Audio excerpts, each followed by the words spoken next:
All right, good evening everyone. I hope you all are doing good.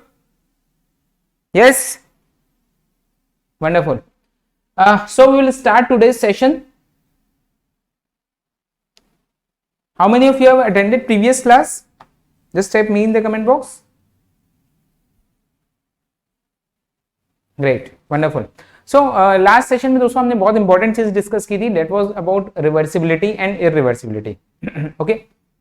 और irreversibility के दो reasons मैंने आपको बताया था. First was because of lack of equilibrium, जिसको दूर करने के लिए we use to have the quasi static process की जो हमारी प्रोसेस हो बहुत स्लो प्रोसेस. जितनी ज्यादा स्लो प्रोसेस होगी उतनी ज्यादा वो रिवर्सिबल होती है.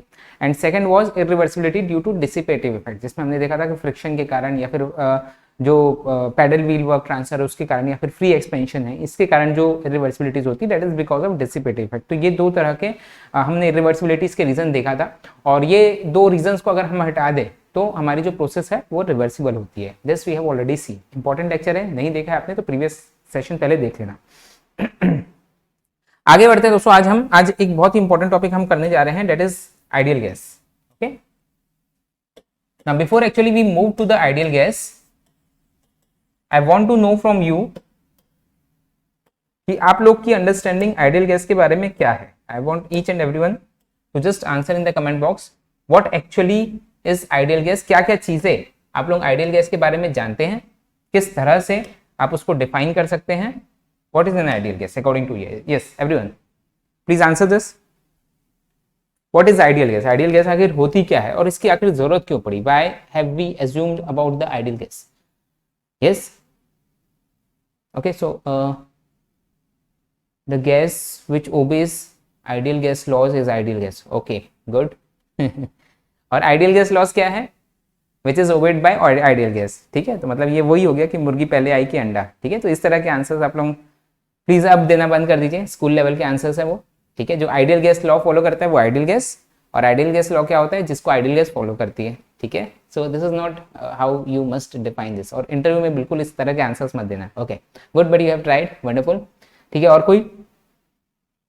यस, ओके, हाँ, P टेंड्स टू 0. ठीक है, ये एक डेफिनेशन है but this is incorrect definition, but ठीक है, एक स्टिल एक बहुत पास तक तुम पहुंचो.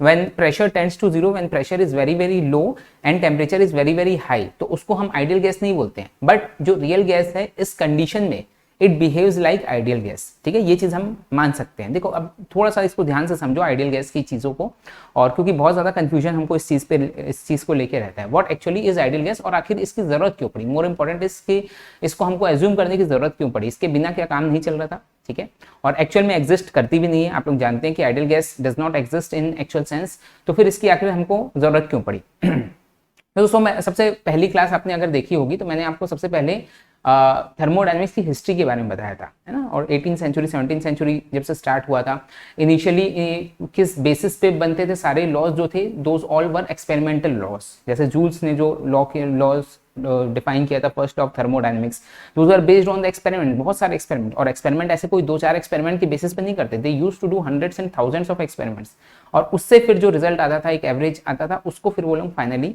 एक लॉ के रूप में वहां कंसिडर करते थे. सिमिलरली आगे चल के सेकंड लॉ हुआ. So all these laws were most of these were based on the experiments. ज्यादातर चीजें जो है वो एक्सपेरिमेंट्स बेसिस पे थी. मैथमेटिकल फॉर्मुलेशंस बहुत लेट आया. ओके, बट जब हम मैथमेटिकली, क्योंकि हर चीज हम एक्सपेरिमेंटली नहीं कर सकते कि आपको इतने सारे पैरामीटर्स चेंज करने पड़ते हैं, तो अब आप एक एक चीज जब एक्सपेरिमेंटली करने जाएं तो बहुत ज्यादा, एक तो टाइम भी बहुत लगता है, रिसोर्सेज भी बहुत ज्यादा लगती है. ठीक है, तो इसलिए वो कहीं से भी वर्थ नहीं रहता है. तो इसलिए बेटर है मैथमेटिकल अगर रिलेशंस आपके पास रहे तो आप कहीं पर भी इंटरपोलेट एक्सट्रापोलेट करके बहुत सारी चीजें आप निकाल सकते हैं. आई होप दिस इज क्लियर. ठीक है, तो इसलिए अब जरूरत पड़ी कि भाई अब मैथमेटिकल रिलेशंस के फॉर्म में अब हमको चीजें लाना है. So when they were doing analysis of the gases की जब एनालिसिस चल रही थी, तो for deriving some mathematical conclusions, तब what they found was very amazing. ठीक है, क्योंकि इतने सारे फैक्टर्स थे और उनके पैरों के नीचे से बोलना चाहिए जमीन निकल गई कि भाई इतने सारे फैक्टर्स और ऐसे ऐसे फैक्टर्स हम कैसे कंसिडर करें. अब कौन कौन से फैक्टर हो सकते हैं, तो इसको इस चीज को समझो. देखो ये अप्रोच समझना जरूरी है, इसलिए मैंने आपको फर्स्ट डे से ही पूरी अप्रोच के साथ ये सब चीजें बताई है. ठीक है, अब देखो, अब लेट सपोज हमारे पास बहुत सारे गैस मॉलिक्यूल्स हैं. दिस इज द कंटेनर, और इसके अंदर हमारे पास बहुत सारे गैस मॉलिक्यूल्स हैं. अब इसमें क्या क्या चीजें हो सकती है?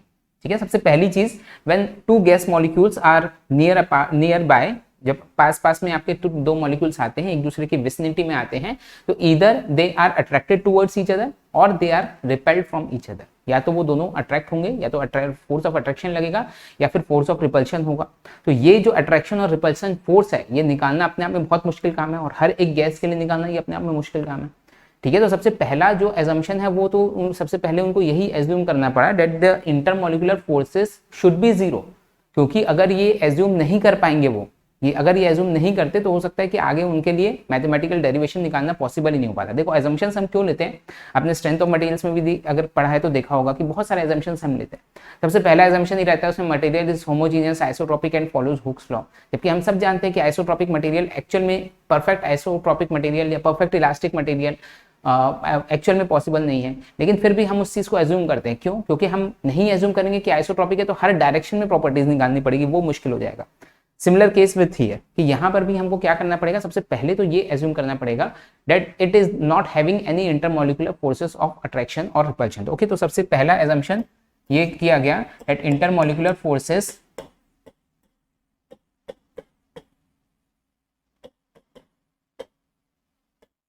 Are negligible.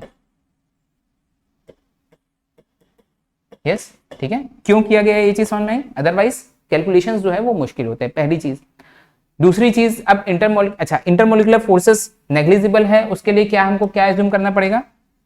Intermolecular forces negligible है, चलो उस चीज पे हम आएंगे, उसके आगे हम बढ़ते हैं कि और दूसरा एजम्पशन क्या करना पड़ा इनको। अब जैसे देखो एक और चीज है, यहाँ पर एक और प्रॉब्लम हो रही है कि आपके जो गैस मॉलिक्यूल्स है ये काफी बड़े बड़े दिख रहे हैं आपको, है ना, इसकी एक कंसिडरेबल साइज है, हर एक गैस मॉलिक्यूल की एक कंसिडरेबल साइज है। ठीक है, अब हर एक की साइज कंसिडर करना, हर एक का शेप कंसिडर करना। ठीक है, दूसरी चीज, अगर ये और पास पास में आ रहे हैं, अगर दो मॉलिक्यूल्स थोड़े दूर में भी है ना, देखो दो चीज को आप समझो, इसको इस तरह से समझो, और कंपैरिजन में से मैं आपको बता रहा हूं। लेट सपोज दो मॉलिक्यूल्स ये ऐसे हैं, ठीक है, पॉइंट मास हमने माना यहाँ पर, और दूसरे दो मॉलिक्यूल्स ये ऐसे हैं, ये इस तरह से। ठीक है, तो किसमें प्रोबेबिलिटी है कि इंटरमॉलिक्यूलर फोर्सेस होंगे? ऑब्वियसली इसमें होंगे। क्यों? क्योंकि ये मॉलिक्यूल्स की एक सफिशिएंट साइज है। करेंगे समझ? तो ये एक और एजम्पशन फिर हमको करना पड़ता है क्या, कि that the molecules is having the point mass, एक पॉइंट मास का मॉलिक्यूल हमको एज्यूम करना पड़ेगा। अदरवाइज वही होगी कि एक तो सबसे पहली प्रॉब्लम उसमें ये होगी कि शेप और साइज आपको कंसिडर करना पड़ेगा, हर मॉलिक्यूल की हो सकता है शेप साइज अलग अलग रहे। दूसरा प्रॉब्लम वही है कि इंटरमॉलिक्यूलर फोर्सेस फिर से आएंगे। ओके, तो सेकंड एजम्पशन जो किया गया वो क्या किया गया? Second assumption was molecules are considered point mass.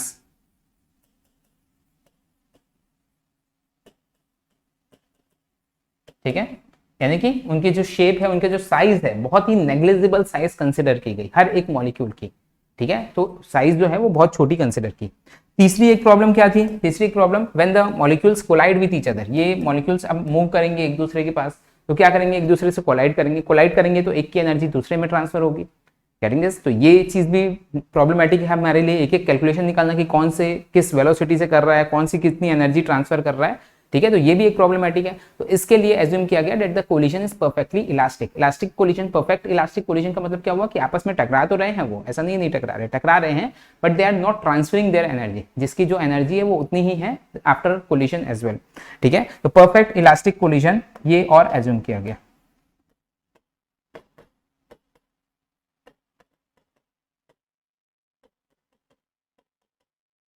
ठीक है, अब ये देखो एजम्पशंस किस तरह के, पता है कि हमारा जैसे एजम्पशन रहता है, बहुत सारी चीज हम मान के चलते हैं। लेट सपोज हम अपने लाइफ पार्टनर के बारे में बहुत सारी चीज सोचते हैं कि हमारा लाइफ पार्टनर जो है वो ऐसा रहना चाहिए, ऐसा रहना चाहिए, ऐसा रहना चाहिए। तो इसी तरह से साइंटिस्ट जब एक्सपेरिमेंट्स कर रहे थे, दे ऑल्सो स्टार्टेड इमेजिनिंग कि कोई एक ऐसी गैस रहती कि यार ऐसी गैस मुझे मिल जाए जिसमें इंटरमॉलिक्यूलर फोर्सेस ऑफ अट्रैक्शन हो ही ना, जिसकी वॉल्यूम इतनी कम रहे, जिसमें परफेक्ट इलास्टिक कोलिजन रहे, तो यार मजा आ जाए एक्सपेरिमेंट करने में, है ना। तो ये इस तरह से एक एजम्पशन था, उनका एक इमेजिनेशन था कि भाई अगर ऐसी ऐसी चीज रहेगी तो वो मेरे लिए एक आइडियल गैस है जिसका मैं एक्सपेरिमेंट कर सकता हूँ, जिसके मैं मैथमेटिकल डेरिवेशंस जो है वो मैं इजीली निकाल सकता हूँ। तो इस तरह से उन्होंने उसको एज्यूम किया। अब ऐसा इसका ये मतलब नहीं है कि ये एक्चुअल में पॉसिबल है ना। आपने जो एज्यूम करते हैं, आपका लाइफ पार्टनर कभी आपको वैसा नहीं मिलता है, मिल जाए तो बहुत अच्छी बात है, बट वैसा नहीं मिलता है। ठीक है, हो सकता है उससे कई बार एकदम उल्टा हो जाए, गेटिंग दिस, ओके। तो इसलिए ये एक तरह से एजम्पशन है, एक तरह से इनके सपनों की गैस है, जैसे हमारे सपनों का राजकुमार राजकुमारी रहती, तो ऐसी साइंटिस्ट लोग की सपनों की गैस है कि मेरे सपनों की जो गैस रहेगी वो कुछ इस तरह की रहेगी। तो उन्होंने क्या किया, वो सारी क्वालिटीज लिखी, और इन क्वालिटीज के साथ जो गैस बन रही है, इन सारी क्वालिटीज को एज्यूम करके जो गैस उनके सामने आई, उस गैस को उन्होंने, क्योंकि एक आइडियल गैस आई, तो इसलिए इस गैस को इन्होंने नाम दे दिया that this particular gas is the ideal gas, ये मेरे लिए आइडियल है जिससे मैं एक्सपेरिमेंट्स कर सकता हूं। Getting this? So this is nothing but the ideal gas. तो आइडियल गैस बेसिकली पॉसिबल है नहीं, लेकिन उसको एज्यूम क्यों किया गया, क्योंकि उसके बिना आप मैथमेटिकल फॉर्मेट में जा ही नहीं सकते। Getting this? ठीक है। अच्छा, अब इसमें ये चीज देखी गई कि भाई अब मेरे पास है तो नहीं आइडियल गैस, आइडियल गैस क्या मेरे पास है क्या, नहीं है, तो हमको उसका बिहेवियर, अगर एग्जैक्ट बिहेवियर देखना है तो कैसे देखना पड़ेगा। अब जैसे आपको आपके सपनों का राजकुमार या राजकुमारी नहीं मिली, लेकिन जो आपको मिला है तो उसी में से आपको वो चीज निकालनी पड़ेगी ना कि भाई इसको हम इतना अगर इस लेवल तक मैं सुधार दूं तो ये हो सकता है कि जो मेरा इमेजिनेशन है वहां तक ये पहुंच जाए। Getting this? तो इसलिए अब इसमें क्या सोचा गया कि भाई रियल गैस ये सारी सिचुएशन कब फॉलो कर सकती है। Getting this? तो कब फॉलो कर सकती है? अब इसमें देखो, सबसे पहली चीज है कि intermolecular forces of attraction repulsion नहीं होना चाहिए, ठीक है। दूसरी चीज है उसकी वॉल्यूम जो है वो बहुत कम होनी चाहिए, ठीक है। तो ये सारी चीजें कब पॉसिबल है, जब एक दूसरे का कोलिजन ही ना हो, या फिर आप बोल सकते हैं कि जब गैसेस आपकी बहुत दूर दूर में है, ठीक है। देखो ये चीज कब पॉसिबल है, जब आपकी गैसेस जो है, गैस मॉलिक्यूल्स अगर बहुत दूर दूर हो जाते हैं, ठीक है, तो एकदम दूर दूर है तो इंटरमोलिकुलर फोर्सेस नहीं लगेगा इनमें। दूसरा, अगर दूर दूर तो है ही, उसके अलावा इनका अगर मैं मोमेंटम को जीरो एज्यूम कर लूं, ठीक है, दो चीज मैंने एज्यूम किया, पहला गैस मॉलिक्यूल्स बहुत दूर दूर है, दूसरा कोई मोशन नहीं कर रहे हैं, उनका मोमेंटम जो है वो जीरो है, ओके। तो अपने आप इंटरमोलिकुलर, क्यों, क्योंकि अगर मान लो दूर दूर भी है और अगर कुछ उनका मोमेंटम है तो आसपास हो सकता है कि वो मूव करेंगे और एक दूसरे के पास जाएंगे, फिर इंटरमोलिकुलर फोर्सेस लगेंगे। Getting this? ठीक है। तो इसलिए ये एज्यूम किया गया कि रियल गैस कब आइडियल गैस की तरह बिहेव कर सकती है, जब उसके मॉलिक्यूल्स बहुत सफिशिएंटली दूर है और उसका मोमेंटम जीरो है। मोमेंटम जीरो है इसका मतलब क्या हुआ, मोमेंटम जीरो है इसका मतलब प्रेशर जो होगा, that pressure should be almost equal to zero. Pressure जो है वो बहुत बहुत बहुत कम होना चाहिए, तभी हम बोलेंगे ना मोमेंटम जीरो है, प्रेशर कम है। क्योंकि बेसिकली प्रेशर डेवलप कैसे होता है, आगे चल के हम प्रेशर के बारे में भी बहुत डिटेल में पढ़ेंगे, बट इस चीज को समझो कि किसी भी बॉडी में अगर गैस का हम प्रेशर एज्यूम करें तो गैस का प्रेशर आखिर डेवलप कैसे होता है। बहुत सारे यहाँ पर गैस मॉलिक्यूल्स हैं, तो ये जब गैस मॉलिक्यूल्स आपस में एक दूसरे से टकराते हैं and when they collide with the walls of container, जितना ज्यादा ये वॉल्स ऑफ कंटेनर से टकराते हैं उतना ही ज्यादा उसमें प्रेशर डेवलप होता है। बहुत डिटेल में हम प्रेशर को समझेंगे, ठीक है। तो pressure is because of molecular momentum exchange, ठीक है। तो जब मॉलिकुलर मोमेंटम ही नहीं रहेगा तो हमारा प्रेशर जीरो हो गया, पहली चीज।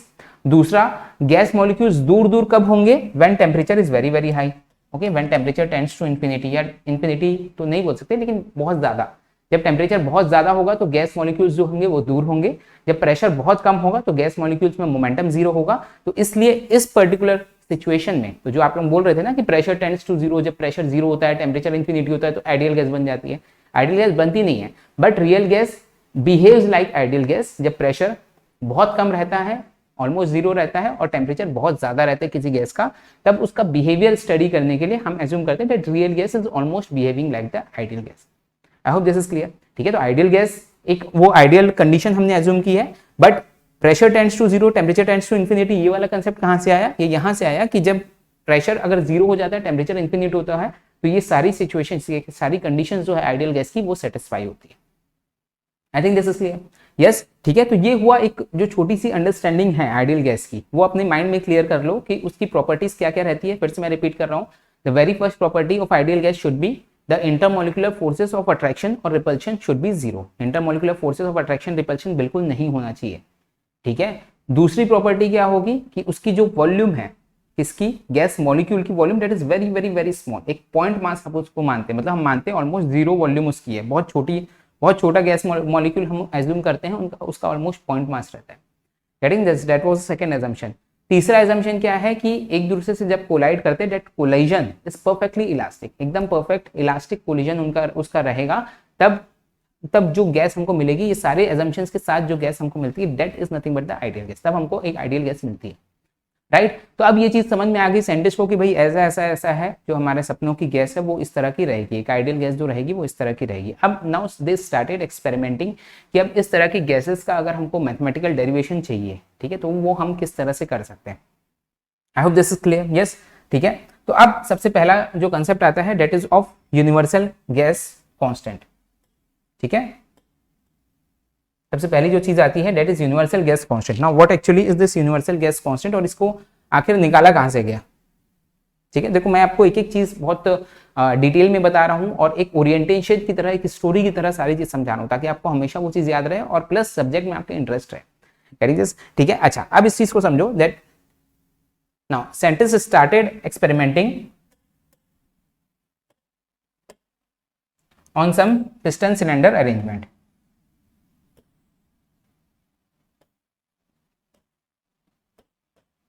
ठीक है। So we are having this particular piston cylinder arrangement, और इसमें हमारे पास कुछ गैस मॉलिक्यूल्स हैं, ठीक है। ध्यान से समझो जो मैं बोल रहा हूँ,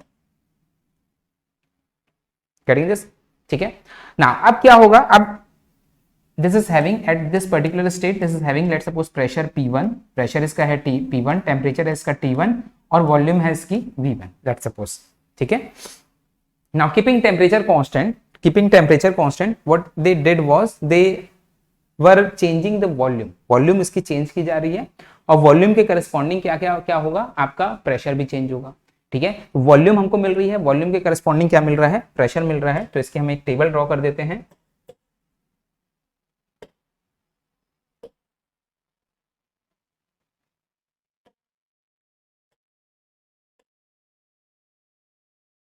ये वॉल्यूम हो गया, वॉल्यूम के करस्पॉन्डिंग आपका प्रेशर हो जाएगा, ठीक है।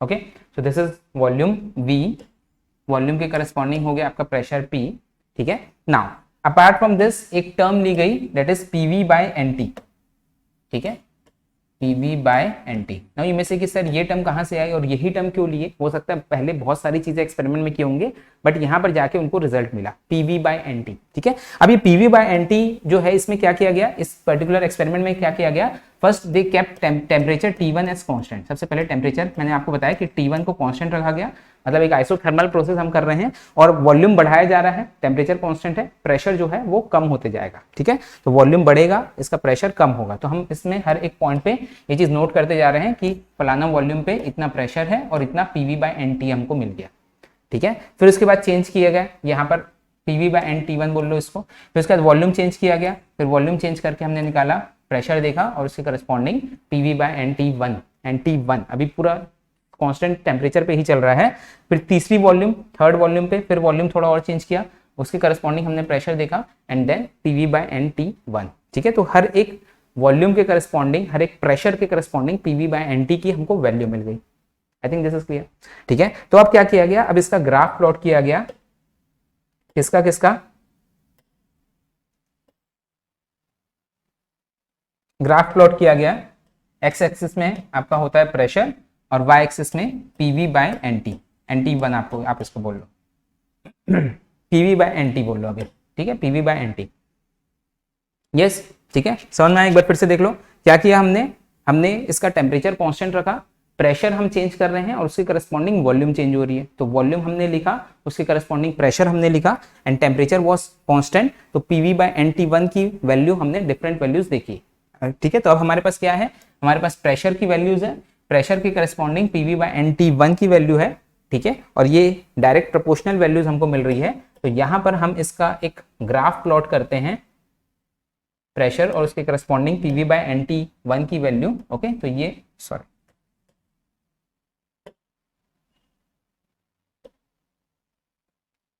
ठीक है, so this will give us a straight line, ये हमको क्या मिलेगी, स्ट्रेट लाइन मिलेगी, ठीक है। दिस टेम्परेचर इज T1, ठीक है। T1 टेम्परेचर में हमने ये प्लॉट किया the graph of pressure versus PV by NT1, clear है नहीं, ठीक है। Now what he did was, अब उसके बाद क्या किया उन्होंने, अब उसके बाद उन्होंने टेम्परेचर को चेंज कर दिया, जो इनिशियली टेम्परेचर T1 था, अब इस टेम्परेचर को T1 ना करके क्या कर दिया गया, अब इस टेम्परेचर को चेंज कर दिया गया, T2 कर दिया गया, ठीक है। अब जो एक्सपेरिमेंट होगा वो पूरे कांस्टेंट टेम्परेचर T2 पे होगा, एक्सपेरिमेंट सेम करना है, टेम्परेचर हमने चेंज कर दिया T2 कांस्टेंट रखना है, प्रेशर हमने वॉल्यूम हमने देखा, सॉरी वॉल्यूम हमने चेंज किया, वॉल्यूम के करस्पॉन्डिंग प्रेशर चेंज हुआ और प्रेशर के करस्पॉन्डिंग PV/NT की वैल्यू हमको मिली। ठीक है, तो यहां पर एक और मैं कॉलम डाल देता हूं, PV/NT2। ठीक है, ये एक और मिल गया हमको। ठीक है, तो PV/NT2 की भी वैल्यू कर दी। फिर से टेम्परेचर चेंज किया, प्रेशर के करस्पॉन्डिंग फिर वैल्यू हमको किसकी मिल गई, PV/NT3 एंड सो ऑन। ठीक है, तो इस तरह से कई सारे डिफरेंट टेम्परेचर्स पे हमने ये वैल्यूज कैलकुलेट की। ठीक है, and T1 such that T1 is less then T2 is less then T3, मतलब हम टेम्परेचर जो है वो इंक्रीज करते जा रहे हैं। ठीक है, now no need to mention कि अगर मैं टेम्परेचर इंक्रीज करते जा रहा हूं तो ये कर्व कहां शिफ्ट होगा, ये PV/NT है ना, मतलब टेम्परेचर जो है वो डिनोमिनेटर में है, तो ये कर्व किधर की ओर शिफ्ट होगा, टेम्परेचर PV/NT की वैल्यू क्या होगी, कम होगी। ओके, टेम्परेचर अगर बढ़ता है, ये टेम्परेचर अगर आपका बढ़ रहा है, if this temperature is increasing, PV/NT की वैल्यू जो है वो डिक्रीज होगी। अग्रीड। ठीक है, ना तो अब सेकेंड टेम्परेचर T2 के लिए फिर से इसको प्लॉट किया गया। ओके, फिर एक और टेम्परेचर T3 के लिए फिर से ग्राफ प्लॉट किया गया like this.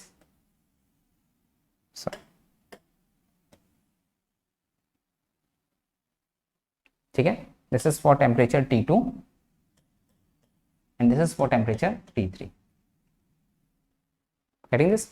Now to their surprise what they found something very interesting, कुछ बहुत इंटरेस्टिंग कंक्लूजन्स उनको यहाँ से मिले। सबसे पहली चीज जो समझ में आई उनको क्या, कि इनको अगर हम एक्स्ट्रापोलेट करके ओरिजिन एक्सिस के पास अगर लेके आ रहे हैं हम, ठीक है, तो ये सारे जितने भी कर्व्स है वो एक सिंगल पॉइंट में मिल रहे हैं। समझ आ रहा है कि नहीं आ रहा है? ठीक है, तो ये क्या हो रहा है, ये तीनों जो लाइंस है ना, शुरुआत तो मैंने यहां से की क्योंकि इससे कम प्रेशर मेरे लिए अचीव करना पॉसिबल नहीं हो पा रहा था। तो लेट्स सपोज एटमॉस्फेरिक प्रेशर से, मतलब एक सर्टेन प्रेशर से मैंने यहाँ पर शुरुआत की। ठीक है, बट इसके पहले का अगर मैं देखूं तो मैंने क्या किया, सबको एक्स्ट्रापोलेट किया और सबकी एक जो लाइन जो चल रही थी उस लाइन को मैंने यहां तक लेके आया, वाई एक्सिस तक लेके आया, तो हर एक लाइन जो है वो एक सिंगल पॉइंट पे आके मिल रही है। दिस वाज समथिंग वैसे वेरी अमेजिंग। ठीक है, और इस सिंगल पॉइंट पे ये मिल रही है और इसको हमने नाम दे दिया क्या, ये एक कांस्टेंट है, दिस कांस्टेंट को हमने नाम दे दिया क्या, लेट्स सपोज C1। ये कांस्टेंट हमको मिल गया, let's suppose this constant is C1। Constant क्यों बोला जा रहा है इसको, because this particular value is constant irrespective of the temperature. चाहे आप टेम्परेचर T1 लो, चाहे T2 लो, चाहे T3 लो, अगर प्रेशर टेंड्स टू 0 हो रहा है, अगर प्रेशर को आपने क्या कर दिया, 0 की तरफ लेके आया, तो ये जो वैल्यू है, ये वैल्यू आपको क्या मिलेगी, ये वैल्यू आपको C1 मिलेगी। गेटिंग दिस, ये चीज क्लियर है? ठीक है, तो ये हुआ एक गैस पे एक्सपेरिमेंट। ऐसा इन्होंने क्या किया, सबसे पहली गैस पे इन्होंने एक्सपेरिमेंट किया। ठीक है, लेट्स सपोज नाइट्रोजन पे इन्होंने एक्सपेरिमेंट कर दिया। ये सबसे पहला जो एक्सपेरिमेंट है, लेट्स सपोज ये हुआ नाइट्रोजन पे। ठीक है, नाउ अब उन्होंने क्या किया, now they change the gas to oxygen, दूसरी गैस ली। दूसरी गैस में भी सेम प्रोसेस रिपीट की गई, जो नाइट्रोजन में की गई थी सेम प्रोसेस दूसरी गैस में भी रिपीट की गई। क्या किया गया, पहले इनिशियली T1 टेम्परेचर रखा गया, सेम चीज, पहले T1 temperature, constant T1 temperature में देखा गया, वॉल्यूम के करस्पॉन्डिंग प्रेशर के करस्पॉन्डिंग PV/NT1, ये चीज देखा गया। ठीक है, फिर टेम्परेचर चेंज किया गया, PV/NT2 एंड PV/NT3। ठीक है, now what they found again something was very amazing. ठीक है, अब क्या मिला उनको, अभी भी उनको जो ग्राफ मिल रहा था, जो कर्व उनको मिल रहा था, दैट कर्व वाज ये T1 टेम्परेचर के लिए, ये T2 टेम्परेचर के लिए और ये T3 टेम्परेचर के लिए। ठीक है, इसको भी मैं पीछे की तरफ लेके जाता हूं।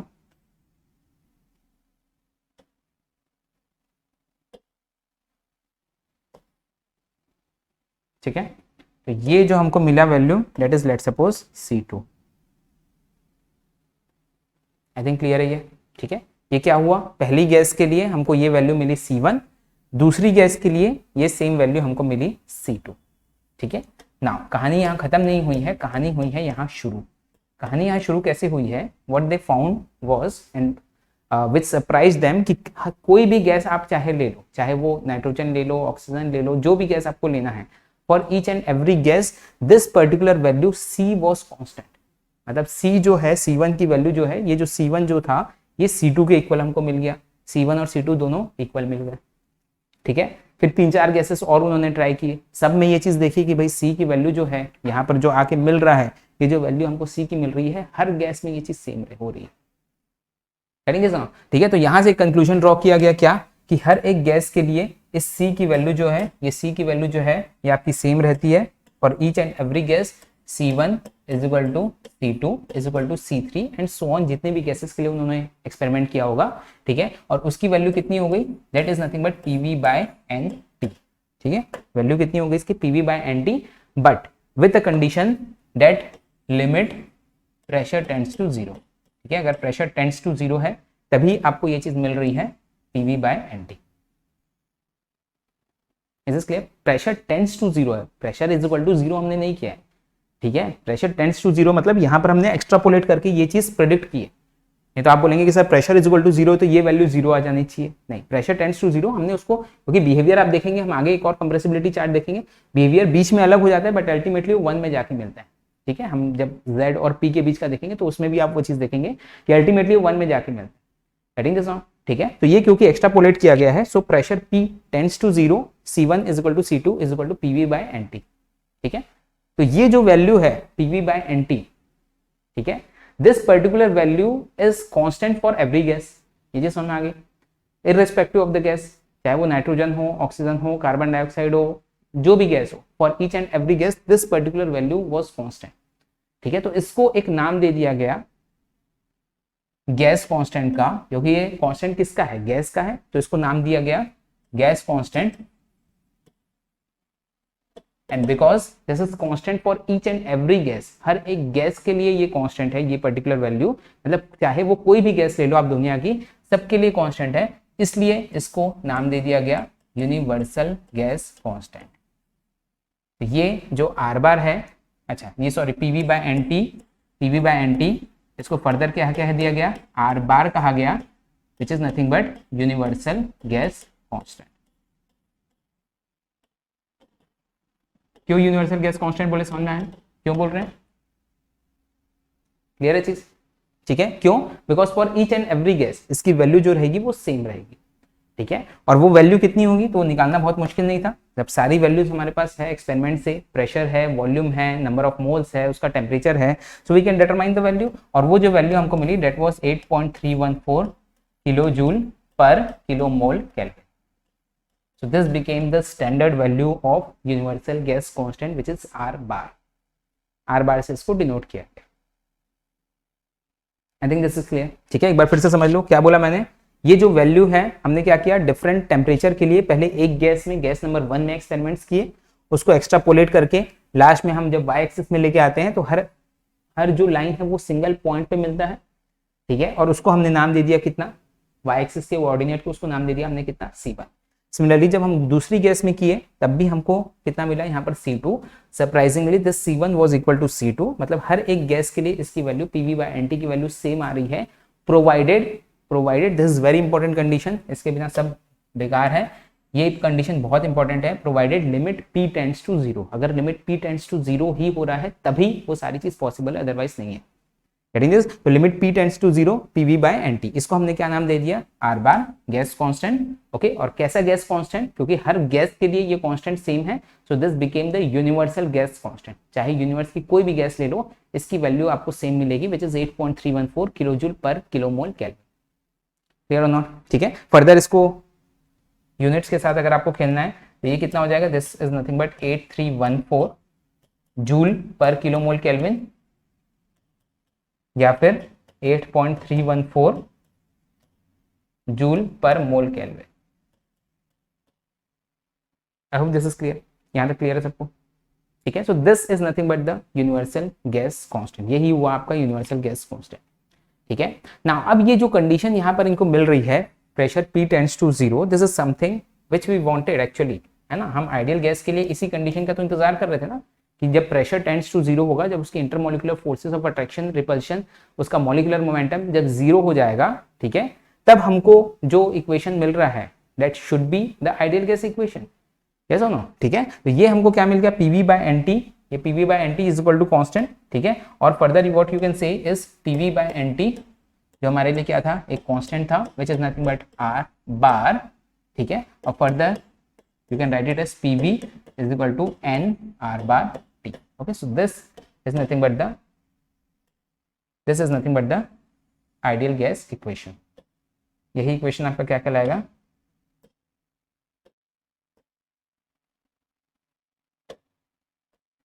n r bar T, ideal gas equation. ठीक है, अब इसमें क्या क्या चीजें हैं. ऑब्वियसली P जो है, P is not just pressure, it is pressure, absolute pressure you can say. This is absolute pressure. ये वैक्यूम प्रेशर नहीं होता है, ये होता है एब्सोल्यूट प्रेशर. किस में लेते हैं, यूजुअली हम किलो पास्कल में लेते हैं. ठीक है, V is volume in meter cube. ठीक है, N is number of moles. Getting this? R bar is universal gas constant.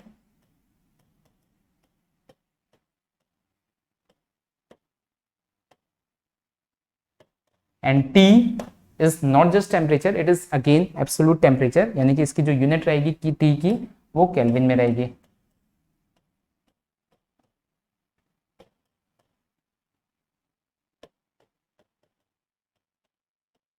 ठीक है, so this is nothing but the, यही इक्वेशन हमारा क्या कहलाया है further, this is nothing but ideal gas equation. I hope this is clear. यहां तक किसी को कुछ भी डाउट है तो आप लोग पूछ सकते हैं. ठीक है, PV is equal to n r bar T. कहां से समझ में, कहां से आई ये चीज समझ में आई, from r bar the universal gas constant which is equal to PV by NT. ठीक है, नाउ फर्दर अब इसको क्या लिख सकते हैं, नाउ इसके देखो, PV is equal to n r bar T. ठीक है, n हमने क्या देखा, n is what, number of moles. n क्या चीज है, n is number of moles. अब फर्दर इस n को क्या लिख सकते हैं, number of moles is what, number of moles is nothing but mass per unit molecular mass. Yes, ठीक है, now just put the value. So this is nothing but PV is equal to, this is mass per unit molecular mass into r bar into T. ठीक है, now what is this r bar by m, ये r bar by m क्या चीज है. ठीक है, now ये r bar by m क्या चीज है, r bar तो एक कांस्टेंट है, एक यूनिवर्सल गैस कांस्टेंट है. m जो है, m is also a constant for a particular gas. For example अगर हम नाइट्रोजन की बात कर रहे हैं तो m क्या है, m is the molecular mass of nitrogen which remains 28. Irrespective of the condition of nitrogen, उसका जो मॉलिक्यूलर मास रहेगा वो हमेशा 28 रहेगा. तो एक चीज हमको यहाँ समझ में आ रही है कि इस दो चीज को मिला के अपन एक अलग से चीज बना सकते हैं, एक और गैस कांस्टेंट बना सकते हैं. बट वो गैस कांस्टेंट कैसा रहेगा, that will be valid for that particular gas only. समझ में आ रहा है कि नहीं आ रहा है. ये r bar क्या था, ये सबके लिए वैलिड था, हर गैस के लिए ये चीज सेम मिल रही थी. इसमें मैं डिवाइडेड बाय m कर रहा हूं तो क्या हो रहा है, m is the molecular mass which is dependent on gas. उस पर्टिकुलर गैस के लिए चाहे उसका प्रेशर टेम्परेचर जो भी रहे, irrespective of the pressure temperature and the condition in which that gas is in. Okay, वो जो m की वैल्यू है वो सेम है.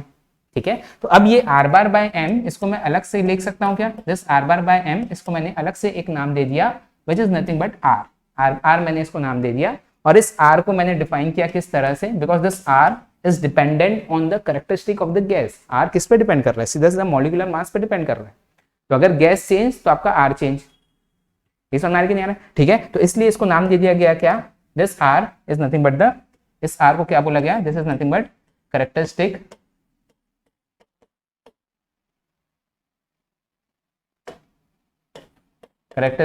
Gas constant. ये r को क्या बोला गया, characteristic gas constant. Getting this, I hope यहां तक क्लियर है. ठीक है, अब ऑब्वियसली ये चीज हमको समझ में, अच्छा फर्दर इसको हम क्या ले सकते हैं, so this is nothing but P into V is equal to M. ठीक है, R bar बाय M को हमने क्या लिखा, R इंटू T. एग्रीड. ठीक है, this is nothing but ideal gas equation in terms of mass. पहला जो था N R bar T जो कि किसके टर्म्स में था, नंबर ऑफ मोल्स के टर्म्स में था, और हमको मास के टर्म्स से निकालना है. So this becomes what, PV is equal to MRT. Okay, m is mass of the gas in kg. ठीक है, अच्छा r bar की यूनिट क्या होगी, सॉरी r की यूनिट क्या होगी यहाँ पर, because this is a characteristic gas constant. ये क्या है, r bar by m, this is what r bar by m. Okay, r bar की यूनिट क्या होती है, kilo joule per kilo mole kelvin. Yes, divided by m is what, KG per kilomole, molecular mass is what, KG per kilomole, ठीक है। तो from here this kilomole gets cancel out, और ये R की unit हमको मिलेगी क्या, this R becomes what, kilo joule per KG kelvin, kilo joule per KG kelvin. I hope this is clear, ठीक है। So in this particular equation this m is mass of gas, r is characteristic gas constant, बाकी सब हमने define किया है, p is absolute pressure, v is volume and t is absolute temperature. So this becomes another form of ideal gas equation. Getting this? ठीक है, इसका एक और फॉर्म देख लेते हैं हम इसी से, ठीक है। फर्दर इसको क्या लिख सकते हैं, what this can be written as what, p into v by m, p into v by m is equal to RT. yes, ठीक है। अच्छा ये v by m क्या चीज है, ये देखा देखा लग रहा है क्या, what is this v by m, V by m क्या है, volume per unit mass is what, this is nothing but specific volume, yes, ठीक है। So this volume per unit mass is nothing but specific volume.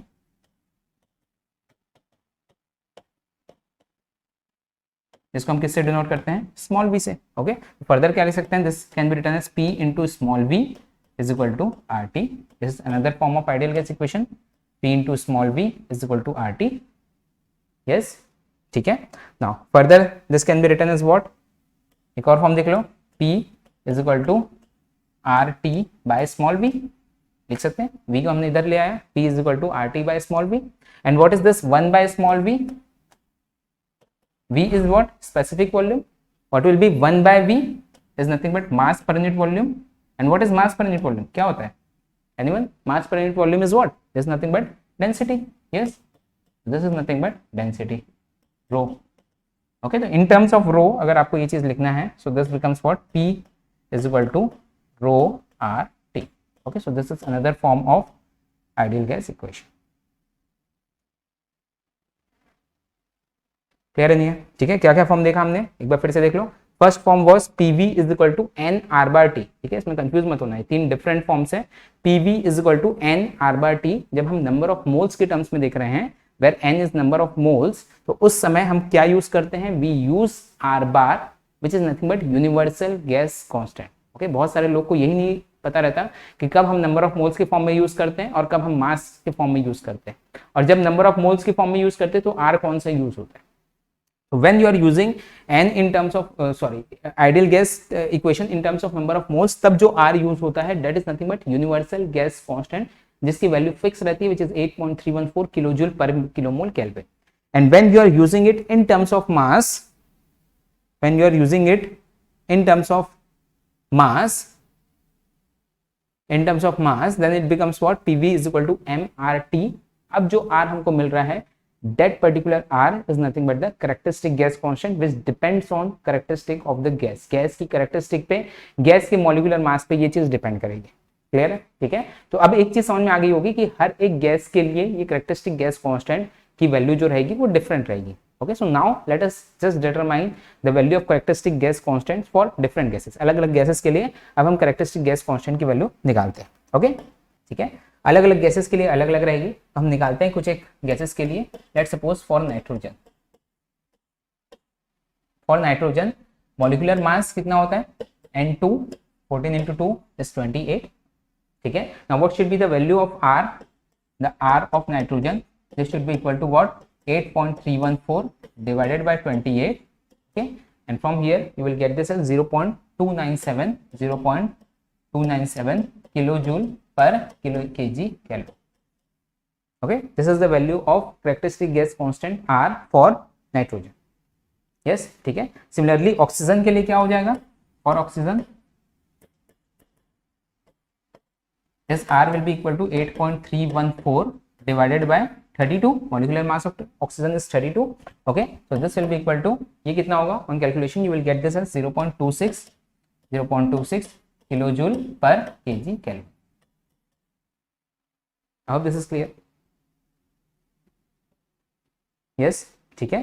Now coming to some more gases, कुछ एक और gases के लिए हम निकालते हैं, but for before that हम एक छोटा सा फॉर्मुलेज हम और पढ़ लेते हैं फॉर नॉन रिएक्टिंग गैसेस। अगर मान लो कि बात मिक्सचर ऑफ गैसेस है, फॉर एग्जांपल एयर के लिए अगर आपको गैस कांस्टेंट की वैल्यू निकालनी है तो वो आप कैसे निकाल सकते हैं? Air is a mixture of several gases, जिसमें आपको ऑक्सीजन भी मिलता है, नाइट्रोजन भी मिलता है, कार्बन डाइऑक्साइड भी मिलता है, आर्गन भी मिलता है, बहुत सारी आपको इस तरह की गैसेस मिलती है। So when you have multiple gases और you can say the non reacting gases, non reacting mixture of multiple gases, तब आप किस तरह से उसका आर की वैल्यू हम निकालेंगे। ठीक है, तो आर ऑब्वियसली क्या होगा, आर इस केस में क्या हो जाएगा, आर मिक्स होगा which is nothing but R bar upon M mix. ठीक है, आर बार अपॉन एम होता है, तो हमको सबसे पहले तो एम मिक्स की वैल्यू निकालना पड़ेगा, जो मतलब जो मिक्सचर है हमारे पास, let's suppose we are having the mixture, कौन कौन सी गैसेस का, ऑक्सीजन हो गया, दूसरी गैस हो गई हमारी नाइट्रोजन, तीसरी गैस हो गई CO2 एंड सो ऑन, मतलब मल्टीपल गैसेस हमारे पास है, नॉन रिएक्टिंग गैसेस हैं, तो उसका हम आर की वैल्यू या उसके एम मिक्स की वैल्यू हम किस तरह से निकाल सकते हैं। ठीक है, तो वो कैसे करेंगे उसके लिए, फॉर नॉन रिएक्टिंग गैसेस।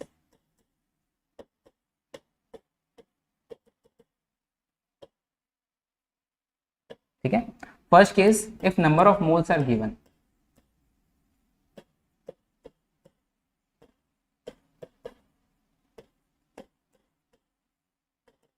यानी कि इनके नंबर ऑफ मोल्स हमारे पास गिवन है, let suppose N1 N2 N3 तीन डिफरेंट गैसेस है जिसके नंबर ऑफ मोल्स है N1 N2 and N3।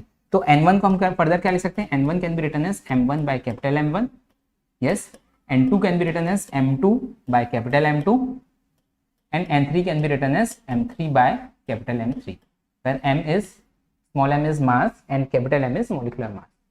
Yes, ठीक है। नाउ कभी मिक्सचर के लिए निकालने के लिए क्या करेंगे, will determine the mole fraction first, मतलब किसका किसका फ्रैक्शन कितना है इन टर्म्स ऑफ मोल, है ना, that is called as mole fraction.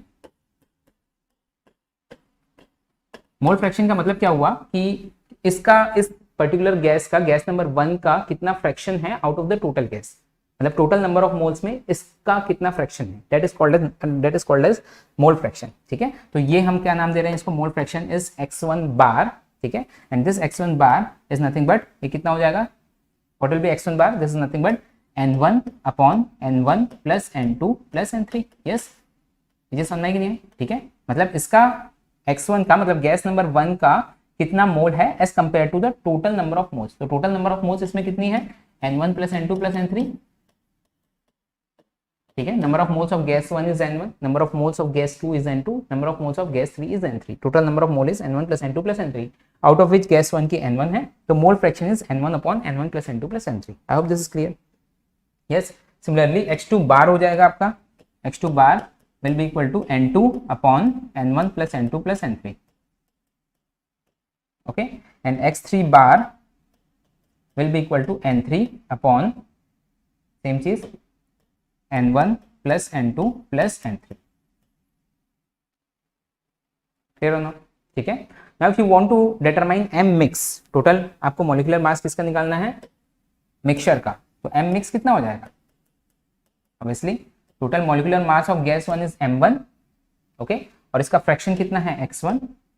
अच्छा, एक चीज आपको समझ में आ गई होगी, ये जो टोटल फ्रैक्शन होगा, फ्रैक्शन क्या हुआ कि इसका कितना परसेंटेज है, परसेंटेज मतलब फ्रैक्शन मतलब इनटू 100 नहीं करना है, सिंपली उसको फ्रैक्शन के फॉर्म में, लेट्स सपोज उसका आ रहा है 0.23, मतलब 23% पार्ट उसका गैस 1 का है, 0.32 आ रहा है, 32% पार्ट उसकी गैस 2 का है, ठीक है। तो एक चीज तो समझ में आ गई कि तीनों को फ्रैक्शन को जब हम मिलाएंगे x1 plus x2 plus x3, ये तीनों को जब हम मिलाएंगे इट विल गिव यू 1, तो तीनों को हम ऐड कर देंगे, टोटल 100% यानी कि 1 मिल जाएगा आपको। यस, ठीक है, तो M मिक्स आपका कितना हो जाएगा, M1 molecular mass of gas 1 into उसका फ्रैक्शन, है ना, M1 मास उसका फ्रैक्शन, कितना फ्रैक्शन है उसका, plus molecular mass of gas 2 M2 into उसका fraction x2, getting this now, plus molecular mass of gas 3 which is M3 into fraction, mole fraction of gas 3, okay, so this will be total M mix M1 x1 बार लिखिए हमने इसको, x1 bar x2 bar x3 बार, है ना, x1 बार और x1 में difference है, अभी आगे हम उस चीज को देखेंगे। तो this is M1 x1 bar plus M2 x2 bar plus M3 x3 bar, this is total M mix, ये हमको क्या मिल गया, टोटल M mix। ठीक है, तो अब हमको यहाँ से R mix की वैल्यू चाहिए, तो this R mix characteristic gas constant of the mixture, this is nothing but R bar upon M mix, तो यहाँ से आप पहले M mix निकाल लीजिए, अगर आपके पास नंबर ऑफ मोल्स है तब की बात है ये, क्योंकि आपके पास अगर मास फ्रैक्शन है तब इक्वेशन आपका दूसरा जाता है। मोल फ्रैक्शन है then you can directly use this particular equation m1 x1 bar, ये मोल फ्रैक्शन है, m2 x2 bar, m3 x3 bar and r mix is equal to r bar upon m mix. I hope this is clear. Yes, clear है सबको? नहीं है? यहां तक किसी को कुछ भी डाउट है तो आप लोग पूछ सकते हो। Any doubt anyone is having? Clear है? ठीक है। So when mole fraction is given तब हम उसका m मिक्स निकाल सकते हैं, m1 x1 bar, m2 x2 bar, m3 x3 bar. ठीक है, बट लेट सपोज हमको मोल फ्रैक्शन ना देके मास गिवन है। ठीक है, अब हम देखते हैं, लेट सपोज हमारे पास मास है, we were having 3 different gases, gas 1 is having mass m1, gas 2 is having mass m2 and gas 3 is having mass m. ठीक है, so right now we are having the mass of the 3 gases and not the mole, number of moles. ये तीनों gases के हमारे पास mass है। ठीक है, तो क्या करेंगे यहाँ पर, सबसे पहला काम कि मास फ्रैक्शन निकाल लो। What will be mass fraction? x1 हमने नाम दिया, मोल फ्रैक्शन को हमने नाम दिया था x1 बार, है ना, this was given as x1 bar, x2 bar, इसको हम क्या नाम देंगे? x1। ठीक है, this x1 will be equal to mass of 1 plus total mass m1 plus m2 plus m3। Yes, मतलब m1 मास का कितना फ्रैक्शन है टोटल में से। ठीक है, similarly x2 is equal to m2 upon m1 plus m2 plus m3 and x3 is equal to m3 upon m1 plus m2 plus m3. Clear or not? ठीक है, now we want to determine m mix, total m mix हमको निकालना है। ठीक है, तो उसके लिए क्या करना पड़ेगा? we will have to first determine the value of n mix। ठीक है, तो ये m mix क्या हो जाएगा आपका? this m mix is equal to small m mix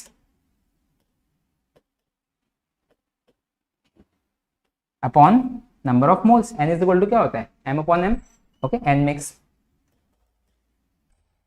करेंगे दिस ना। ठीक है, या फिर आप इसको क्या ले सकते हैं, this m mix is nothing but m1 plus m2 plus m3 divided by total number of moles n1 plus n2 plus n3। Agreed? Yes, ठीक है, बट हम अभी मास के टर्म्स में ही ला रहे हैं, नंबर ऑफ मोल्स को भी किसके टर्म्स में लाना पड़ेगा? हमको मास के टर्म्स में लाना पड़ेगा। मैं नीचे लिख देता हूं इसको थोड़ा सा। आई होप दिस इज क्लियर, यहाँ तक क्लियर है? ठीक है, फर्दर इसको क्या ले सकते हैं? This will be m1 plus m2 plus m3। Okay, n is equal to क्या होता है? Number of moles, n is what? Mass per unit molecular mass. Yes, ठीक है, so this will be m1 by capital M1 plus m2 by capital M2 plus m3 by capital M3। तो problem है नहीं होनी चाहिए। Yes, ठीक है, बस हो गया काम। तो यहां से हमको m मिक्स की वैल्यू मिल गई। What will B m mix? क्या मिलेगा? देखो, ये m1 plus m2 plus m3, ये कंबाइन को नीचे लेके आ जाओ। ठीक है, इसकी टर्म में क्या हो जाएगा? देखो, इसमें क्या हो जाएगा आपको? ये क्या हो जाएगा?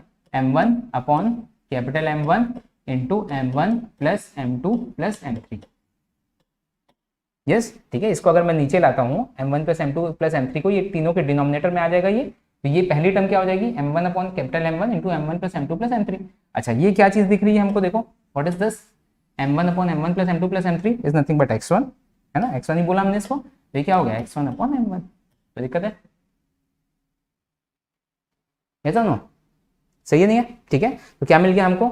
ये हो गया, ऊपर की टर्म हो गई 1, this will be x1 upon m1 plus x2 upon m2 plus x3 upon m3। Clear no? ठीक है, this is nothing but m mix, is very important formula, इसको आप याद रख सकते हैं। अगर आपको नंबर ऑफ मास, आपको अगर मासेस गिवन है, मिक्सचर ऑफ गैसेस के डिफरेंट मासेस गिवन है, and if you want to determine the total molecular mass of the mixture, complete mixture का अगर आपको मॉलिक्यूलर मास निकालना है तो आप इस तरह से निकाल सकते हैं।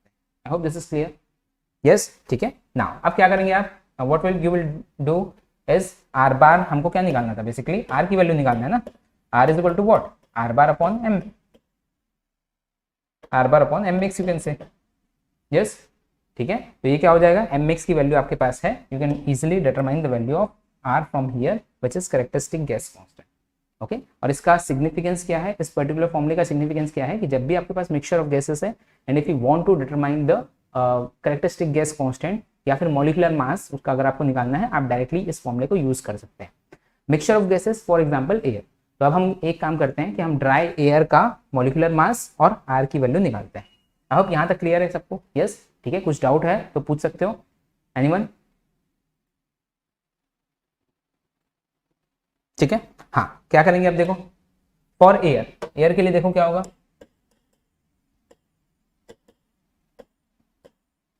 क्या देखा हमने, एम मिक्स की वैल्यू हमने क्या देखी, what is M mix,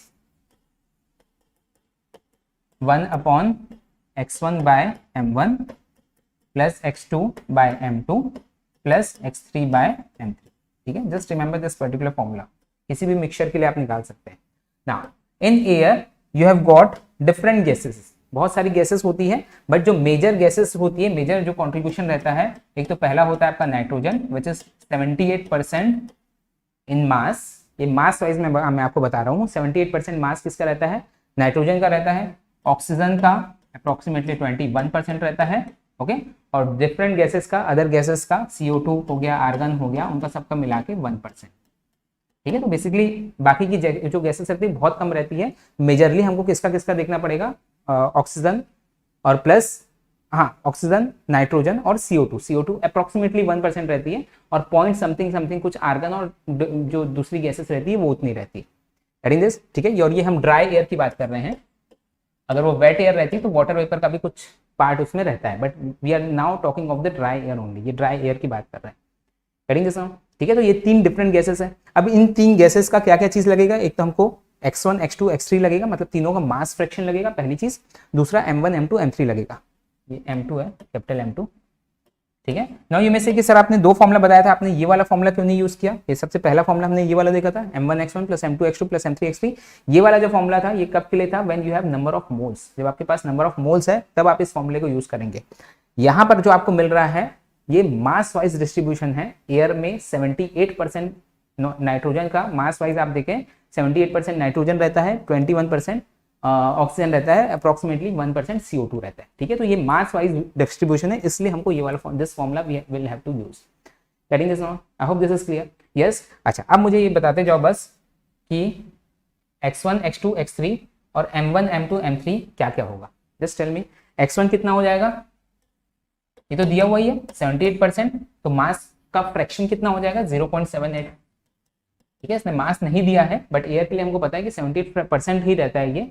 similarly x2 कितना हो जाएगा 0.21 और x3 कितना हो जाएगा 0.01, आई hope this is clear, yes. Similarly m1 कितना हो जाएगा, नाइट्रोजन के लिए मॉलिक्यूलर मास जो रहता है डेट इज 28, ठीक है। ऑक्सीजन का जो मॉलिक्यूलर मास रहता है डेट इज 32, और CO2 का मॉलिक्यूलर मास कितना होगा, CO2 12 plus 32 which is 44, clear, yes, ठीक है। मैं जस्ट पुट द वैल्यूज, तो ये आपको क्या मिल जाएगा, m मिक्स यहाँ से मिल जाएगा which is equal to 1 upon x1 by m1 is 0.78 divided by 28 plus 0.21 divided by 32 plus 0.01 divided by 44. This is clear? Yes. So from here you will get the value of this m mix. m mix की value आपको यहाँ से मिल जाएगी which is approximately 28.9 kg per kilomole. Okay, तो ये आपको मिली क्या, m mix की वैल्यू, मतलब एयर के कंप्लीट मॉलिक्यूलर मास की वैल्यू आपके सामने, ठीक है। So from here you can determine the value of R, characteristic gas constant आप इजीली यहां से निकाल सकते हैं। What will be R now, R क्या हो जाएगा, R is equal to R bar upon M mix, R bar is what 8.314 divided bye 28.9 ये अप्रोक्सीमेटली 28.96 आता है, ठीक है। From here you will get this as 0.287 kilo joule per KG kelvin. Is this clear? Yes, अब हम चाहो तो calculate करके देख सकते हो, जस्ट नोट इट डाउन, ठीक है। तो यहाँ से आपको क्या मिल गया, तो ये जो आप सुनते हैं ना, value of R is 0.287 kilo joule per KG kelvin, ये कहाँ से आया? ये यहाँ से आया। Okay, so in this way you can determine the value of R characteristic gas constant. आप हर एक गैस के लिए निकाल सकते हैं, whether it is an individual gas or it is the mixture of gases.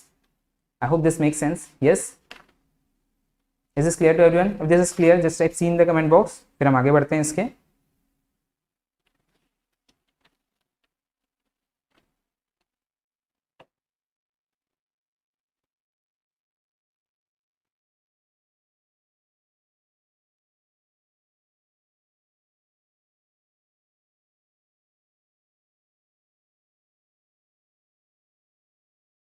Once again एक बार फिर से समझाऊं? ओके, जस्ट अ सेकेंड, ठीक है। देख लो पूरी प्रोसेस, वापस देख लो, फिर से देख लो पूरा।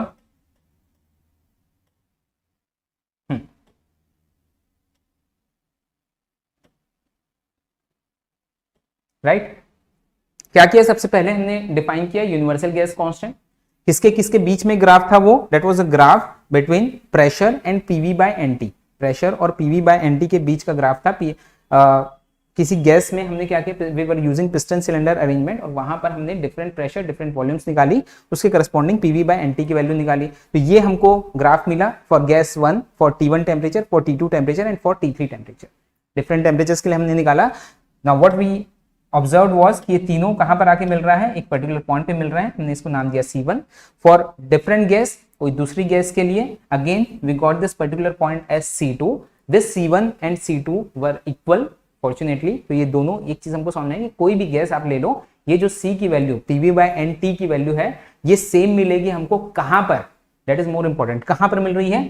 When pressure is tending to zero. ऐसा नहीं कि सब जगह, यहां पर आप देखेंगे तो सब गैसेस के लिए अलग अलग है ना, इसके लिए भी अलग, इसके लिए भी अलग रहेगी, यहाँ हर टेम्परेचर के लिए अलग है। लेकिन ये जो पॉइंट है, whether it be any temperature और whether it be any gas, ठीक है, ये वैल्यू आपको हमेशा क्या मिल रही है? एक कांस्टेंट मिल रही है, पीवी बाय एन टी की वैल्यू, ठीक है। तो इस पीवी बाय एन टी को हमने क्या नाम दे दिया? क्योंकि ये हर एक गैस के लिए कांस्टेंट थी, ओके, इसकी वैल्यू हर गैस के लिए कांस्टेंट थी, तो इसी को हमने क्या नाम दे दिया? क्या?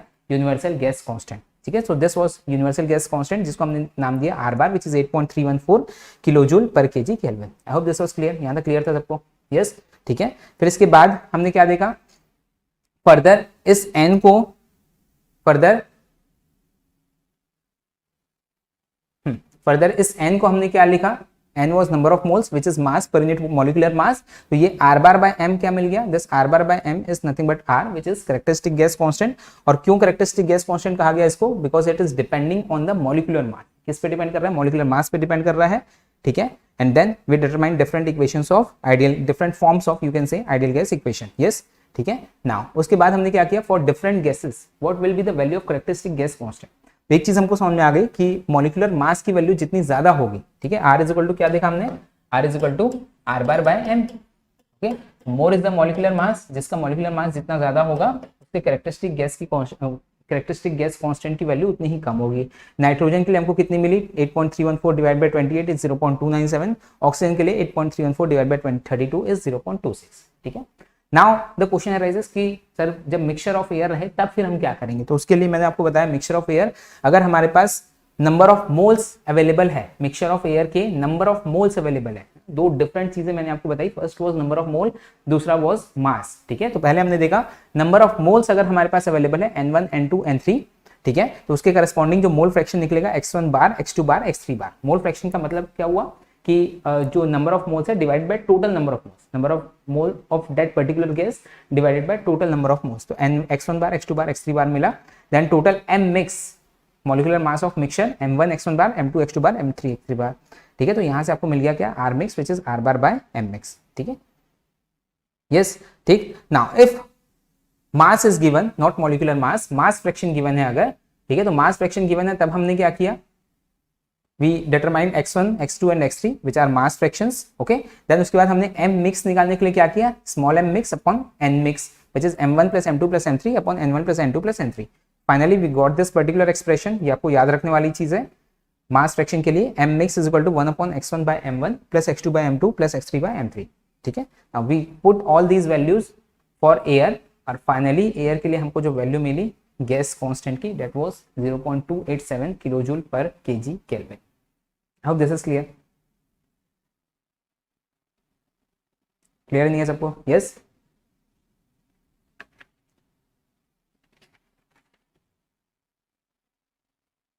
ठीक है, कोई डाउट नहीं है? अब नहीं समझ में आया तो एक बार फिर से देख लेना, थोड़ा सा डीप कंसेप्ट है आइडियल गैस इक्वेशन का, ठीक है। Next we will study about the compressibility factor.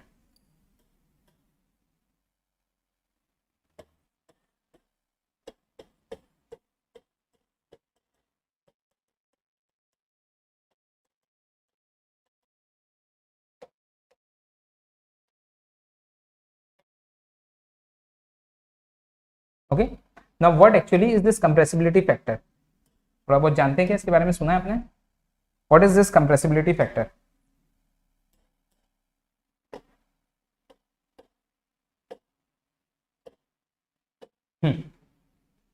Okay, just remember the graph जो मैंने आपको बताया, we plotted the graph between PV by NT and pressure,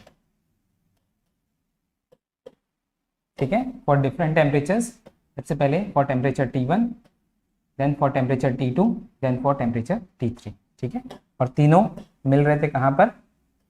eight one particular point, ठीक। इसको हमने दिया था नाम C, which was further written as R। करेंगे समझ?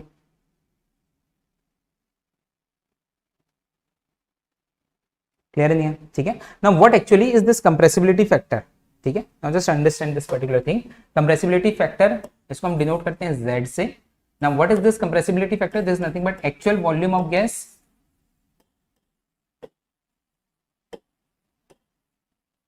divided by volume predicted by ideal gas equation, volume predicted by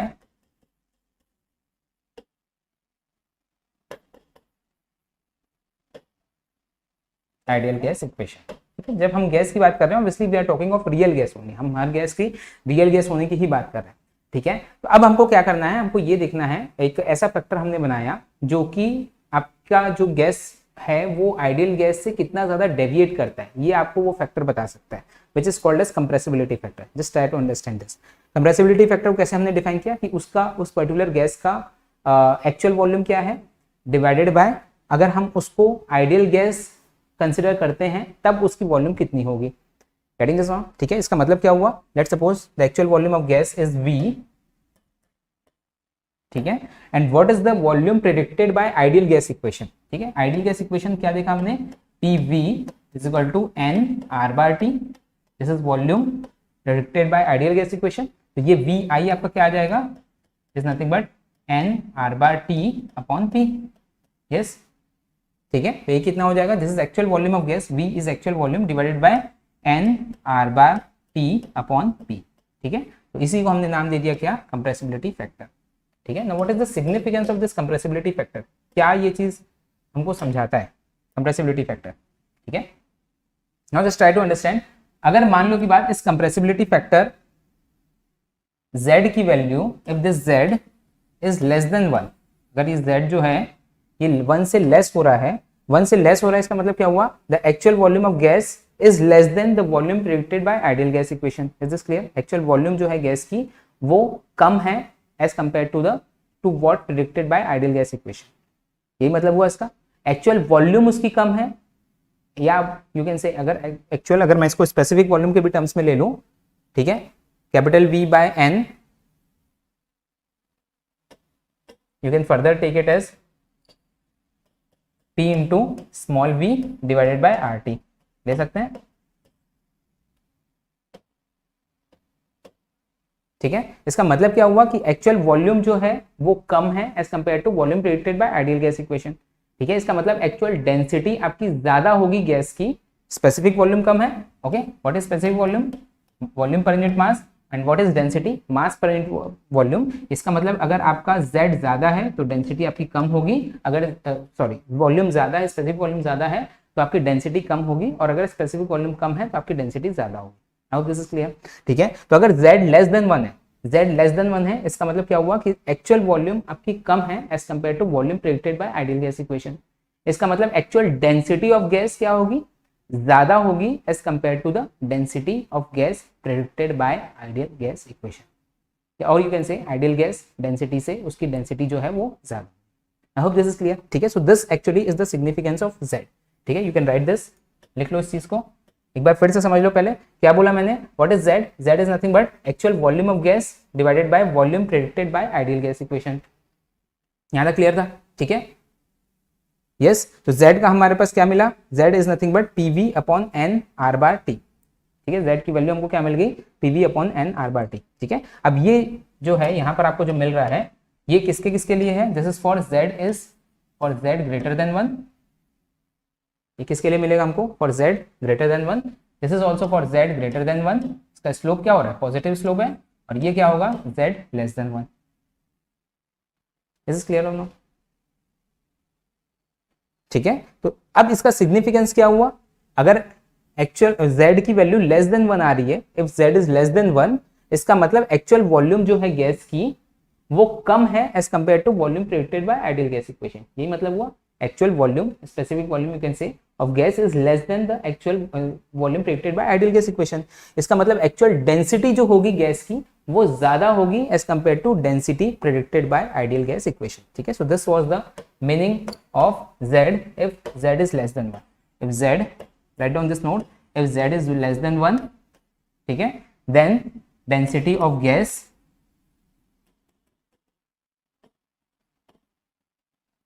is more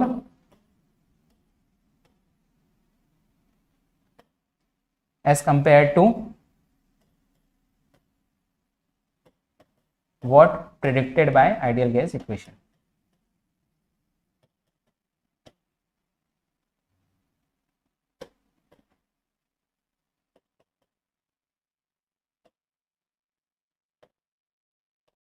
I hope you all are making very good notes, साथ साथ में नोट्स बनाते चलें, ठीक है। सेकेंड चीज, if z is greater than 1, तब क्या होगा, अगर z ग्रेटर देन 1 है तो आपकी वॉल्यूम ग्रेटर है as compare to volume predicted by ideal gas equation, आपकी डेंसिटी कम होगी as compare to density predicted by ideal gas equation. If z is greater than 1, then density of that gas is less compared to what predicted by ideal gas equation, ठीक है। और तीसरा important conclusion, if z is equal to 1, तो क्या है, दोनों की volume आपकी सेम, मतलब volume of gas is same as that compare to ideal gas equation. Yes, बोल सकते हैं, दैट मीन्स अगर z इज इक्वल टू 1 है, इसका मतलब this is an ideal gas. आप डायरेक्टली उसको क्या बोल सकते हैं, उसको आप कंपेयर कर सकते हैं directly from the ideal gas, it is directly behaving like the ideal gas। so z is a parameter through which you can measure whether some gas is an ideal gas or not, ठीक है। और जितने ज्यादा 1 से दूर रहेगी z की value, ध्यान से समझो, z is equal to 1 मतलब आइडियल गैस है, 1 से ये वैल्यू जितनी ज्यादा दूर रहेगी उतना ही ज्यादा वो गैस आइडियल गैस बिहेवियर से वो उतना ही ज्यादा दूर रहेगा। समझना है क्या बोला मैं, z की वैल्यू 1 से जितने अवे रहेगी, जितनी ज्यादा दूर रहेगी, उतनी ही वो particular gas ideal gas behaviour से उतनी ही ज्यादा वो दूर जाएगी। आई hope this makes sense, yes, clear और नॉट, ठीक है।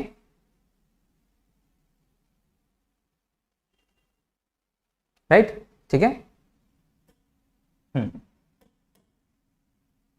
जस्ट राइट डाउन दिस, क्या बोल रहा है, if z is less than 1, if z is less than 1, actual density of gas is greater than that predicted by ideal gas equation। if z is greater than 1, actual density of gas is less than that predicted by ideal gas equation, and if z is equal to 1, gas behaves more or less like the ideal gas। gas जो है वो almost आपकी ideal gas की तरह behave करेगी, ठीक है।